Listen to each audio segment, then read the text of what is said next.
Hey, Trader Weefs here at EGX Rezzed in London. Now this is a video game consumer show that happens in the UK. They have 2 shows a year. If you like playing games and learning about loads of games you've possibly never heard of, consider giving it a go. But also, they said they have Pokémon Go boosts.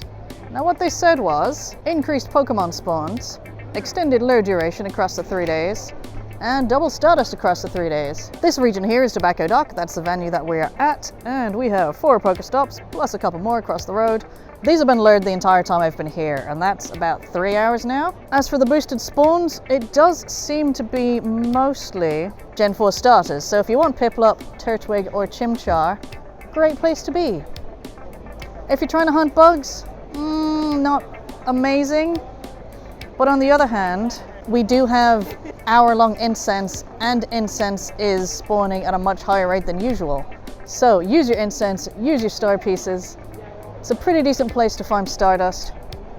But on the other hand, these boosted Gen 4 spawns are actually happening across London, so you don't have to come to Rezzed. Shh, don't tell them. You don't have to come to Rezzed. You can go to anywhere between Bank. It doesn't extend to Canary Wharf. I don't know the borders, but if you're around London Bridge, perfect. Also, I'm getting rained on, so I'm gonna find somewhere else to be. Rezzed is part of the London Games Festival, and they've just put out a tweet confirming that these in-game bonuses will be active until the end of the London Games Festival. The London Games Festival runs until the 13th, so if you're in London, it looks like they will be spreading the bonuses west towards central London and Trafalgar Square. So by the looks of it, for the whole of next week, you will be getting loads of Turtwig, Chimchar, and Piplup. They've confirmed that the lure modules are lasting for 4 hours, and you will get double stardust. Of course, this also means that you will get fewer bug spawns, and you can still get the bug spawns from your hour-long incense. So enjoy your stardust, London. This week, Niantic announced their calendar events all the way through summer. So we will be having 3 separate Go Fests this year, which is very cool. June 13th to 16th is Pokémon Go Fest Chicago. July 4th to 7th is Go Fest Dortmund in Germany. And there will be another one in the Asia Pacific region, but they haven't given out the date for that. I will link to all the individual Go Fest websites below. Dortmund has its own one. Tickets aren't on sale yet, and according to Polygon, tickets will actually be going through a new feature within the app itself. According to the Dortmund website, a ticket will be for 1 day only, but you can apply for tickets for multiple days. GoFest in Dortmund will be at the Westfalen Park, which is the same place that the Safari Zone was last year. GoFest in Chicago will be at Grant Park, which is where the first GoFest happened. Alongside the GoFest news, they've also confirmed community days for the next few months. So, book out your Saturdays and Sundays. May 19th, June 8th, July 21st, and August 3rd. The in-game announcement has also confirmed that there'll be other Safari events later in 2019, so I'm sure we'll hear about those soon. Speaking of community days, 13th April will be Bagon Community Day, and for that we get triple catch XP, so if you're not yet level 40 or you love XP, save your eggs. Once again, that's 3 PM to 6 PM local time, and we don't yet know the exclusive move, but I'm sure it'll be announced soon. I was not a fan of the 3 to 6 PM time.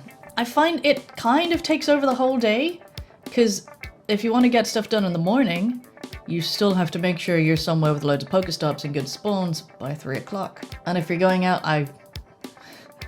and people who have social lives have told me that if you're going out later, then it knocks out, like it makes a mess of the time you want to prepare. On the other hand, finishing at 6 PM meant that we could just roll into the pub on a Saturday night, so that was alright.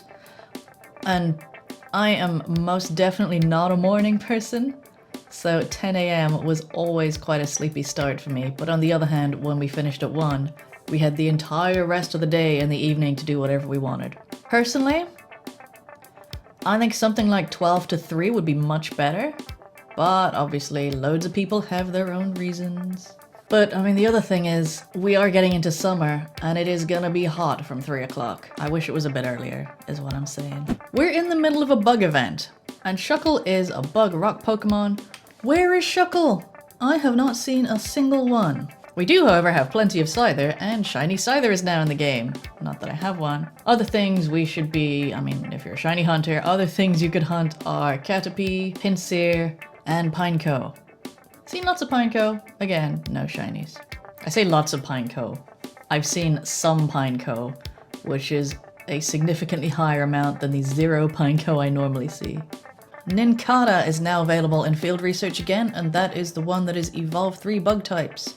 So, hang on to your rubbish Caterpie, go look for that quest if you don't already have Nincada, or you haven't been able to evolve it to Ninjask. Previously, April Fool's was so good. I don't know why I like it so much.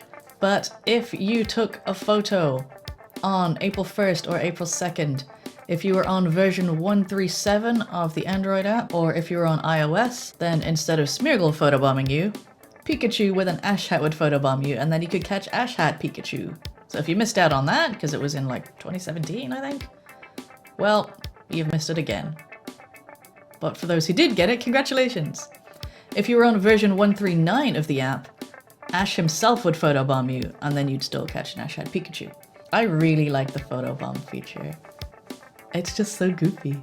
If you have been trying to evolve things and it seems like the evolve button doesn't work, that's because they have changed the hotspot for the X button in the Pokemon screen only. So if you press quite a wide area around that little X button, it'll close out of the Pokemon screen and take you back to your Pokemon bag. So what you need to do there is just drag the screen up a little bit so your evolve button is not at the same level as the X, and then you should be able to evolve again. It's weird. And apparently, according to a Japanese Niantic employee, this is actually by design, because people have been accidentally giving their Pokemon like a new charge move or evolving when they didn't want to. It's not good. If you're going to expand a button, fine, but just expand the button. Don't put an invisible box around it that is 5 times the size of a button. The same goes for the AR camera Go Snapshot button in the top right corner. If you were used to scrolling through your Pokemon by tapping on the right hand side of the screen by the Pokemon, you may have accidentally hit the camera a whole bunch of times. That's because the hotspot for that camera button has now extended quite far below the button itself. So it's not your app doing weird things, I mean it is your app doing weird things, but it is apparently by design. This Wednesday, 10th of April, Legendary Lunch Hour is back! This time it'll feature Origin Form Giratina, which is our current Tier 5 raid. Again, it'll be 12 to 1, and they have said there will be an increased number of 5-star raids featuring Origin Form Giratina during the event hour. So basically, the same wording they used last time. No idea if they've changed anything, they're still calling it an experiment, so I guess we'll see on Wednesday.